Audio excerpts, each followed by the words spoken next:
He fired a single mother. Didn't care that she was late because her child was sick. He just said, "You're done here." She left in tears holding her son's photo. 10 years later, that same boy walks into his empire, not to work, but to end everything he built. He drops a file on the desk. "Remember Emily Parker?"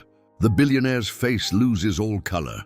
Inside the file are his crimes, his lies, his downfall. This isn't business, it's payback. If you're ready for a story that shows how karma always returns, hit subscribe now, because this one will stay with you. Emily Parker had worked for Richard Cole for almost 6 years. She was loyal, quiet, and always on time until that morning. Her son Ethan had a fever so high she thought she might lose him. She waited at the clinic until he stabilized, then rushed to work, heart racing. When she entered, Richard was already on a call. He didn't even look at her. "You're late again," he said flatly. She started, "Sir, my son." He cut her off. "I don't pay for excuses." She stood frozen. The room went silent. Everyone heard it but pretended not to. Her hands trembled as she whispered, "Please, Mr. Cole, I need this job." He turned to face her finally, his tone colder than glass. "Then you should have been here on time." Tears filled her eyes. She nodded once and walked out. At her desk, she packed her things, her mug, her notebook, her son's framed photo. Each item felt heavier than the last. She smiled at the picture of Ethan and said softly, "Mom will be okay." The receptionist looked away when she passed. Outside, the sunlight was too bright. Emily didn't notice it start to rain. She just walked, holding her son's photo tight against her chest. In that walk, something broke. Not her hope, but her faith in fairness. Richard Cole didn't remember her face by lunch, but destiny remembered his name. Years passed, but Emily never forgot that day. She took small jobs, cleaning offices, waiting tables, just to feed Ethan. Every night she'd whisper, "Someday you'll be someone he can't ignore." Ethan didn't understand then, but her words stuck like fire. He grew up watching her struggle, her smile fading bit by bit. While other kids had games and gadgets, he had second-hand books and old notebooks. But his mind, sharp, burning, and focused, became his secret weapon. At 16, Ethan got a part-time job at a tech store. He learned fast, built small software programs, and started earning enough to pay for their rent. Emily would look at him and say, "You're just like your father, only better." He never asked who that was, until one night he found an old envelope in her drawer. Inside was a photo.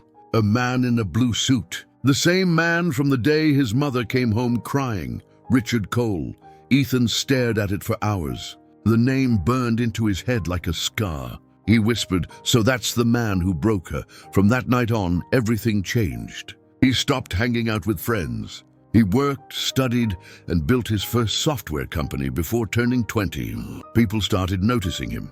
Investors, reporters, even big firms. When the news finally reached Richard Cole that a young tech prodigy named Ethan Parker had become a millionaire investor, he smiled faintly, unaware of who he really was.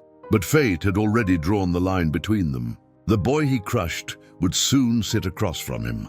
When Ethan turned 26, his company was booming. He had money, influence, and every door in the corporate world opened easily. But one door, the one that mattered, was still closed. He finally saw an opportunity when a real estate merger crossed his desk. "The buyer, Richard Cole Enterprises," he smirked. "Perfect." Ethan's assistant said, "Sir, they've requested a meeting." He replied, "Tell them to send the old man himself." She hesitated. "You mean Richard Cole?" Ethan's voice turned ice cold. "Exactly." That night, Ethan stood before his mother. She was older now, her hands trembling but her smile still warm. He said softly, "Mom, I'm going to meet him." Emily froze, the name she'd buried for years rising again. Her voice shook. "Don't do anything stupid, Ethan." He smiled faintly. "Stupid? No, just overdue." The next morning, sunlight painted his glass office in gold. He wore a sharp crimson suit, a color that screamed control. When Richard entered later that week, gray-haired but proud, Ethan's pulse didn't rise. It slowed. The hunter had become calm.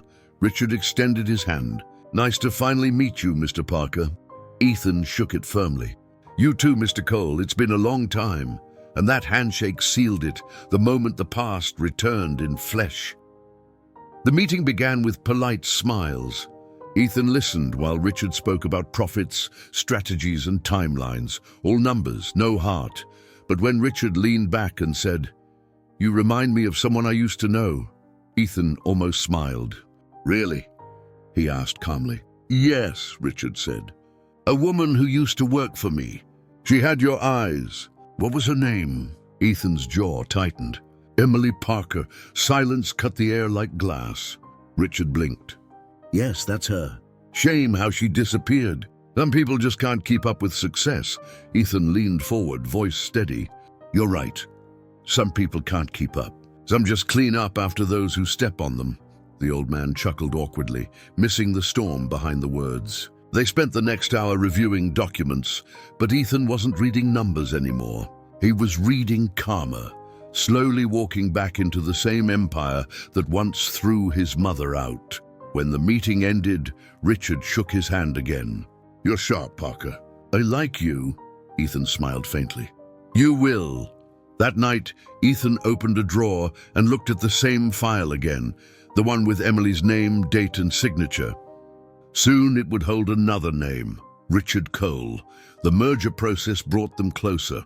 Richard began trusting Ethan, impressed by his sharp mind and calm authority. He invited him to dinners, meetings, and private strategy sessions. Ethan studied him like a book, his routines, his weaknesses, his lies disguised as charm. Richard bragged about loyalty and family, never realizing the irony.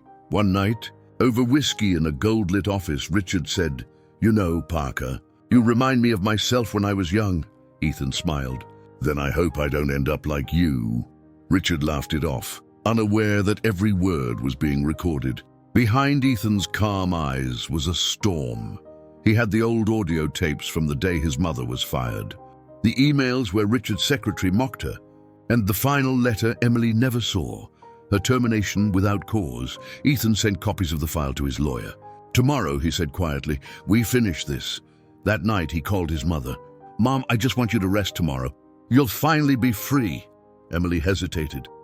"Ethan, what are you doing?" he whispered, ending it. The next morning, Richard's world began to tremble. A reporter called his office asking about an old scandal involving an employee named Emily Parker. He froze. What nonsense is this? Meanwhile, Ethan's lawyer delivered a sealed envelope to Richard's assistant. It contained a court notice and a DNA report. Inside, positive match. Richard Cole is the biological father of Ethan Parker. Richard's hands shook. He rushed to the address listed on the document. Ethan's office. Inside, Ethan was waiting, calm as always. Richard shouted, "What kind of game is this?" Ethan simply said, "Not a game. Just truth." He placed another file on the desk. Photos, signatures, letters. "I didn't want your money. I just wanted you to see what power costs." Richard sank into the chair, speechless. Decades of pride crushed under one revelation. He whispered, "Emily." "She never told me." Ethan replied softly, "She didn't need to. You told her enough that day." The old man's eyes filled with tears. For the first time, the billionaire had nothing left to say.